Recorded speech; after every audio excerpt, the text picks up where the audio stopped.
Now welcome for IIT Delhi MACST entrance examination.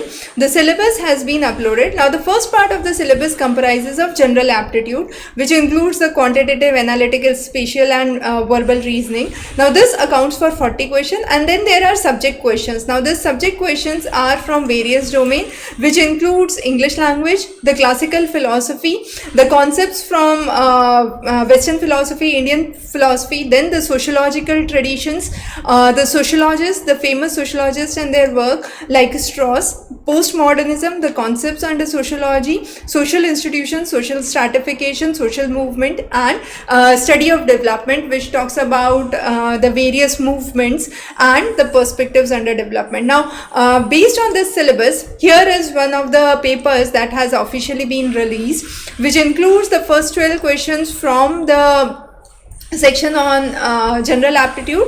Then you have another set of questions which is based on passage. Now this is a 2-mark question.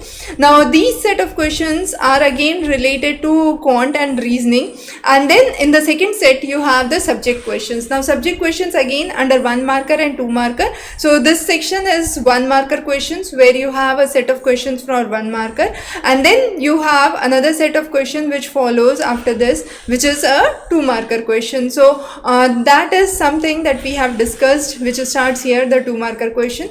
Now these are some of the things that we have discussed here. If you are genuinely looking to prepare for IIT Delhi MACST program, this is one of the most authentic links where you can get all of these content under one roof, including the practice questions, lectures and notes. Thanks for joining. Have a great day.